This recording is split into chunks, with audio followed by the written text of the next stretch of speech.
Hello friends, मेरे digital classes में आप लोग का बहुत बहुत फिर से नए सेशन में स्वागत करता हूं। तो हॉस्टन वार्डन में जो कंप्यूटर का सेशन यहां पे चलाया जा रहा था, जिसमें पिछले सेशन में जो है लेन वेन मेन के बारे में जो है इस जो है नेटवर्क के बारे में पढ़ रहे थे। तो यहाँ से हम जो है पिछले सेशन में इसको मैं कवर करा दिया था। यहाँ से हम आगे बढ़ेंगे। तो यहाँ से हम आगे बढ़ेंगे नेटवर्क आर्किटेक्चर के बारे में पढ़ेंगे। ठीक है, तो नेटवर्क आर्किटेक्चर के बारे में यहाँ पे पढ़ेंगे। तो ये जो है फिजिकल और लॉजिकल डिज़ाइन है, जो सॉफ्टवेयर हार्डवेयर प्रोटोकॉल और डेटा के प्रसारण के मीडिया को दर्शाता है, जिसमें peer to peer client server या टीयर्ड व्यापक रूप से उपयोग किए जाने वाले जो है नेटवर्क आर्किटेक्चर के ये आपके दो प्रकार हैं, जिसमें peer to peer architecture network के सभी उपकरणों को कार्य आवंटित किए जाते हैं। कंप्यूटर के बीच कोई जो है पदानुक्रम नहीं है और उनमें सभी को जो है समान माना जाता है। ठीक है, सभी कंप्यूटर इस नेटवर्क पर जो है उपलब्ध संसाधनों का जो है यहाँ पे जो है उपयोग करने में सक्षम है। इसे एक जो है वितरित वास्तुकला के रूप में जाना जाता है। यह एक जो सर्वर का उपयोग नहीं करता है, नेटवर्क गतिविधि को जो है एक नियंत्रित करता है। ठीक है, पीयर टू पीयर का इस्तेमाल ज़्यादातर जो है फाइल शेयरिंग के लिए उपयोग किया जाता है। ठीक है जी। इसके बाद देखेंगे इसमें जो है दूसरा हो जाएगा क्लाइंट सर्वर, या इसको जो है आर्किटेक्चर बोलते हैं। तो सर्वर एक हब के रूप में कार्य करता है, जिसमें अन्य कंप्यूटर क्लाइंट जुड़े होते हैं। सर्वर किसी भी क्लाइंट के संसाधन जो है प्रदान करता है और उन्हें अनुरोध भी करता है। ठीक है, इसके बाद देखेंगे नेटवर्क के प्रयुक्त अन्य शब्द। ये आपके यहाँ से क्वेश्चन पूछे भी गए हैं, सभी इंपॉर्टेंट है। ठीक है, स्टार लगा रहा हूँ। तो नेटवर्क के प्रयुक्त अन्य शब्द, जिसमें प्रोटोकॉल। प्रोटोकॉल क्या होता है? प्रोटोकॉल कंप्यूटर के नेटवर्क पर डेटा का आदान प्रदान करने के लिए दिशा निर्देशों का एक सेट है, जैसे local area network, internet, internet आदि। ये सभी जो है नेटवर्क के प्रयुक्त अन्य शब्द है। इथरनेट इथरनेट क्या है? तो इथरनेट सबसे व्यापक रूप से इस्तेमाल किए जाने वाली जो है लैन तकनीक है, जो आपका टीसीपी आईपी की भौतिक परत के लिए वायरिंग और सिग्नलिंग मानकों को परिभाषित करती है। इथरनेट को जो है IEEE 802.3 के रूप में जो इसको मानकीकृत यहाँ पे किया गया था। ठीक है, इथरनेट को। इसके बाद देखेंगे टोकन रिंग। तो यहाँ पे टोकन रिंग क्या होता थी? ये जो है एक स्थानीय क्षेत्र नेटवर्क टोपोलॉजी है, जहाँ नोड्स को रिंग टोपोलॉजी में व्यवस्थित किया जाता है। डेटा नेटवर्क पर नोड्स के बीच गुजरता है जब तक कि यह सोर्स जो है स्टेशन पर वापस नहीं आता है। टोकन रिंग टोपोलॉजी एक टोकन का उपयोग करती है, ताकि यह सुनिश्चित किया जा सके कि ट्रैफिक और टकराव रोकने के लिए लाइन पर केवल एक नोड का जो उपयोग किया जाता है। टोकन रिंग लाइन प्रणाली को IEEE 802.5 जो है के रूप में इसको जो है मानकीकृत किया गया है। जो ठीक है, टोकन रिंग। इसके बाद आगे देखेंगे फाइबर डिस्ट्रीब्यूटर डेटा इंटरफेस, जिसको हम FDDI बोलते हैं। ठीक है जी। तो FDDI एक जो है ऑप्टिकल डेटा संचार मानक है, जिसका उपयोग लंबी दूरी नेटवर्क के लिए किया जाता है, जो फाइबर ऑप्टिक लाइनों के साथ जो है संचार प्रदान करता है। ये जो है प्रोटोकॉल टोकन रिंग प्रोटोकॉल पर जो आपका आधारित होता है। ठीक है, नेटवर्क टोपोलॉजी। तो नेटवर्क टोपोलॉजी एक जो है नेटवर्क नोड्स और कनेक्टिंग लाइनों की व्यवस्था है। फिजिकल टोपोलॉजी और लॉजिकल या सिग्नल टोपोलॉजी नेटवर्क टोपोलॉजी के प्रकार है। ठीक है, फिजिकल टोपोलॉजी कनेक्टेड नेटवर्क के जियोमेट्रिक लेआउट को जो है संदर्भित करता है। बस topology, ring topology, tree topology, mesh topology, star topology और हाइब्रिड टोपोलॉजी फिजिकल टोपोलॉजी के जो है कई यहाँ पे जो है रूप हैं। ठीक है जी। तो यहाँ पे जो है बस टोपोलॉजी, जिसको डिग फोर बोलते हैं। तो ये जो है बस टोपोलॉजी डिग फोर, जो ये जो है बस टोपोलॉजी प्रणाली में प्रत्येक कंप्यूटर नेटवर्क के एक ही केबल का उपयोग करके जुड़े हुए हैं। केबल को बस के रूप में जाना जाता है। यह केवल एक ही दिशा में एक छोर से दूसरे छोर तक डेटा जो आपका पहुंचाने का काम करता है। ठीक है, तो जब इसमें ठीक दो अंत बिंदु होते हैं तो इसे रैखिक बस टोपोलॉजी कहा जाता है। एक नेटवर्क जो बस टोपोलॉजी का उपयोग करता है बस नेटवर्क कहा जाता है। बस नेटवर्क एक इथरनेट या नेटवर्क का जो है मूल रूप होता है। ठीक है जी।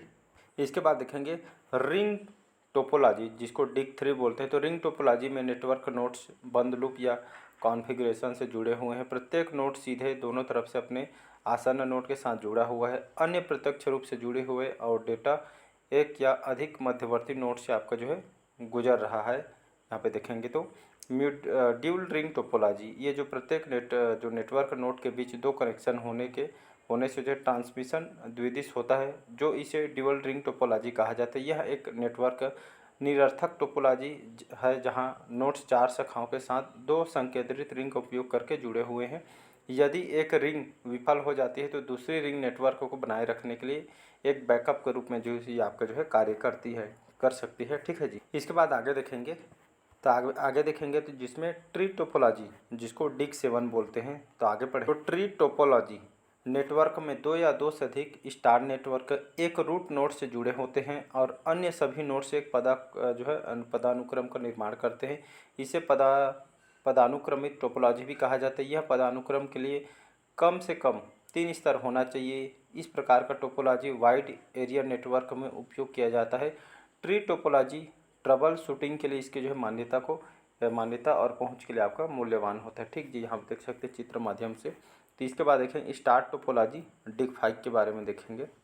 इसमें देखेंगे स्टार टोपोलॉजी डिक 5। तो एक स्टार टोपोलॉजी में सभी नोड्स एक केबल के माध्यम से एक ही नोड से जुड़े होते हैं। यह नोड केंद्रीय मोड है। ये डेटा के हब के माध्यम से एक नोड से दूसरे में जो भेज सकते हैं। हब डेटा प्रवाह के लिए पुनरावर्तन के रूप में जो कार्य करता है।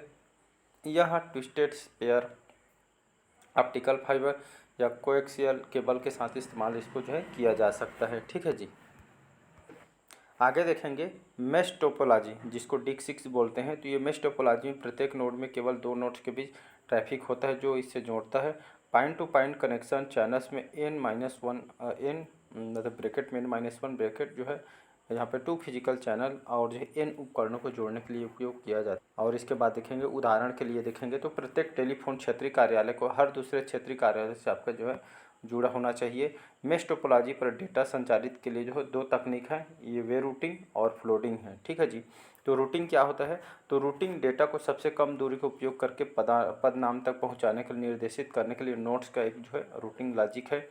फ्लडिंग, तो फ्लडिंग डेटा नेटवर्क में सभी नोड्स के प्रेषित किया जाता है, इसलिए कोई यहाँ पे जो है रूटिंग आवश्यकता नहीं है। आगे देखेंगे मेश टोपोलॉजी के प्रकार। तो पार्शियल मेश टोपोलॉजी, इस टोपोलॉजी में कुछ नोड्स सभी नोड से जुड़े होते हैं और कुछ नोड्स केवल कुछ नोड से यहाँ पे जुड़े होते हैं। ठीक है। तो फुल मेश टोपोलॉजी प्रत्येक नोड एक दूसरे से आपका जुड़ा होता है। हाइब्रिड टोपोलॉजी, तो हाइब्रिड टोपोलॉजी जो है यह 2 या 2 से अधिक टोपोलॉजी के समूह है। एक मापनीय टोपोलॉजी है और इसे आसानी से विस्तारित किया जा सकता है। यह विश्वसनीय है। तो लॉजिकल सिग्नल टोपोलॉजी देखेंगे। ठीक है, लॉजिकल सिग्नल टोपोलॉजी। तो यहाँ पे जो है लॉजिकल टोपोलॉजी निरूपित करती है कि पूरे सिस्टम में नोड से नोड तक कैसे सिग्नल प्रसारित होते हैं। ब्रॉडकास्ट और टोकन पासिंग 2 प्रकार के लॉजिकल टोपोलॉजी हैं। ठीक है जी। तो प्रसारण में निर्देशों की कोई आवश्यकता नहीं है। ईथरनेट प्रसारण में काम कर रहा है। टोकन पासिंग में प्रत्येक नोड को इलेक्ट्रॉनिक टोकन पारित यहाँ पे किया जाता है। ठीक है। जब नोड द्वारा एक टोकन प्राप्त होता है तो नोड तो जो है यहाँ पे जो नोड नेटवर्क पर डेटा को भेज सकता है। टोकन रिंग और फाइबर डिस्ट्रीब्यूटेड डेटा जो है इंटरफेस या जो है एफडीआई टोकन पासिंग का जो है उपयोग कर रहे हैं। ठीक है। आर्कनेट एक बस टोपोलॉजी पर जो है पासिंग टोकन है। ठीक है जी। ओपन सिस्टम इंटरकनेक्शन मॉडल, जिसको OSI मॉडल बोलते हैं। Open system interconnection OSI model एक अमूर्त और तार्किक व्यवस्था है जो विभिन्न सिस्टम प्रोटोकॉल का उपयोग करके 2 प्रणालियों के बीच नेटवर्क संचार का जो है वर्णन करता है। OSI मॉडल अंतर्राष्ट्रीय मानक संगठन ISO द्वारा जो है विकसित किया गया है। डेटा को एक दूसरे तक पहुंचाने के लिए इसकी जो है 7 लेयर हैं। ठीक है जी। तो यहाँ पे देखेंगे लेयर्स द OSI मॉडल, यहाँ पे देखेंगे तो भौतिक परत जो 1 है, तो यह OSI मॉडल की सबसे निचली लेयर है। यह उपकरणों के बीच बिट लेवल ट्रांसमिशन से संबंधित है। यह इंटरफेस और ट्रांसमिशन माध्यम के यांत्रिक और विद्युत निर्देशों को जो है विनिर्देशों का समर्थन करता है। Hub, repeater, modem, cables, physical layer, device, इस लेयर की डेटा यूनिट बिट है। ठीक है। यह संकेत को यहाँ पे 0S और 1S में जो है परिवर्तित करता है और उन्हें अगली लेयर पे आपको जो है भेजता है। इस लेयर के लिए सिंप्लेक्स, हाफ डुप्लीकेस और फुल डुप्लीकेस जो है ट्रांसमिशन इसे मोड है। ठीक है। उपयोग किए गए जो प्रोटोकॉल देखेंगे TTM, RS 232 और इथरनेट इसमें जो उपयोग किए गए हैं। इसके बाद देखेंगे डेटा लिंक लेयर। तो यहाँ पे डेटा लिंक लेयर, इसका उपयोग डेटा बिट्स के एनकोडिंग, डिकोडिंग और तार्किक संगठन के लिए किया जाता है। यह भौतिक लेयर के त्रुटि मुक्त बनाता है। यह नेटवर्क इंटरफेस कार्ड या एनआईसी के फ्रेम आकार के आधार पर बिट्स को जो है फ्रेम में परिवर्तित करता है। स्विच और ब्रिज डेटा का लिंक ये जो है डिवाइस है। HDLC, LSL और ATM इस परत पर लागू प्रोटोकॉल है। इसकी दो सब लेयर हैं। मीडिया एक्सेस कंट्रोल मैक, यह प्रत्येक फ्रेम के हेडर में प्रेषक और या जो है रिसीवर के जो है भौतिक पते के लिए जिम्मेदार है। CSA में CD या इथरनेट के प्रोटोकॉल के रूप में उपयोग किया जाता है। लॉजिक लिंक कंट्रोल LAC, यह फ्रेम मैनेजमेंट, यह जो फ्रेम मैनेजमेंट, एरर चेकिंग और डेटा को फ्लो कंट्रोल के लिए आपका जो है जिम्मेदार होता है। ठीक है जी। इसके बाद आगे देखेंगे नेटवर्क लेयर। यह नेटवर्क कंजक्शन से बचाने के लिए नेटवर्क संचार में डेटा संचारित के लिए सबसे छोटा रास्ता प्रदान करता है। डेटा को लॉजिकल नेटवर्क पथ के माध्यम से पैकेट के रूप में जो है प्रेषित किया जाता है। सेंडर रिसीवर के IP पते को हेडर में रखा गया है। राउटर का उपयोग नेटवर्किंग डिवाइस के रूप में किया जाता है। IPX और TCP या IP लेयर पर लागू प्रोटोकॉल है। रूटिंग और लॉजिकल एड्रेसिंग इस लेयर के कार्य हैं। ठीक है, रूटिंग क्या होता है, तो डेटा ट्रांसमिशन के लिए सबसे छोटा रास्ता खोजना है। रूटिंग का लॉजिकल एड्रेसिंग क्या होता है, तो हेडर में सेंडर रिसीवर के IP एड्रेस को प्लेस करना है।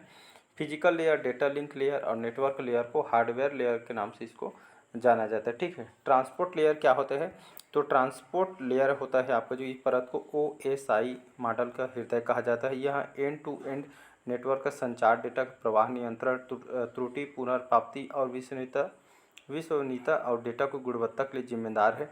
ट्रांसपोर्ट लेयर में डेटा को यहाँ पे जो है सेगमेंट कहा जाता है। यह ऑपरेटिंग सिस्टम द्वारा संचालित होता है। SPX, TCP, IPS, DNS इस परत पर जो है कार्यान्वित प्रोटोकॉल के उदाहरण हैं। ठीक है जी। इसके बाद देखेंगे सेशन लेयर।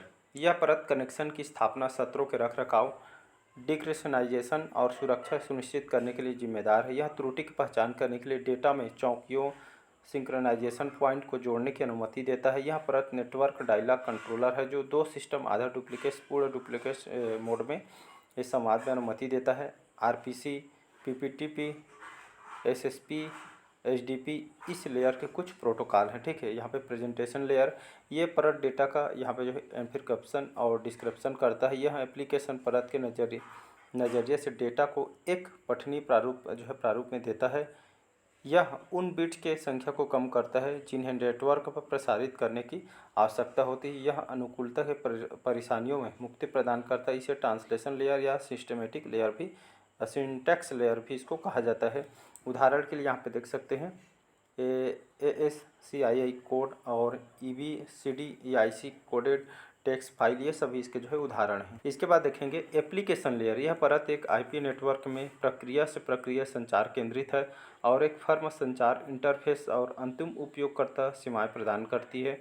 यह electronic mail, remote file access और ट्रांसफ़र, साझा डेटाबेस प्रबंधन, वेब चैट और सफरिंग, निर्देशिका सेवाओं और नेटवर्क वर्चुअल टर्मिनल जैसी सेवाओं का समर्थन करता है। HTTP, FTP, टेलेंट, SMTP और DNS के इस परत को प्रोटोकॉल में उपयोग किया जाता है। यहाँ जो है डेस्कटॉप लेयर भी इसको कहते हैं। इसमें देखेंगे सेशन लेयर या प्रेजेंटेशन लेयर और एप्लीकेशन लेयर को अपर लेयर्स या सॉफ्टवेयर लेयर्स के रूप में भी इसको जाना जाता है। ठीक है, तो यहाँ पे देख सकते हैं OSI मॉडल या TCP IP मॉडल। यहाँ पे देखें तो TCP IP मॉडल को हम कल पढ़ेंगे। ठीक है, तो इसको हम कल पढ़ेंगे। आज के सेशन में यही तक रखते हैं। सेशन कैसा लगा ज़रूर बताइएगा, तो बढ़िया जुड़े रहिएगा। कितना पेज है, लगभग 33 पेज है, तो लगभग 65 पेज यहाँ पे कंप्लीट हो गए हैं। एक दो पार्ट और कंप्लीट हो जाएगा, इसके बाद मैं PDF शेयर कर दूँगा, उसको बढ़िया तरीक़ा से रिवाइज़ करना है आपको। ठीक है जी, तो लगभग 4-5 रिवाइज करना है। इसके बाद मॉक टेस्ट लगाना है आपको, जहाँ भी आपको जो है सुविधा मिले, फ्री ऑफ कॉस्ट है, तो वहाँ पर मॉक टेस्ट लगा के देख सकते हैं। तो मिलते हैं अगले पार्ट में। आज के सेशन में यही तक रखते हैं। Thank you.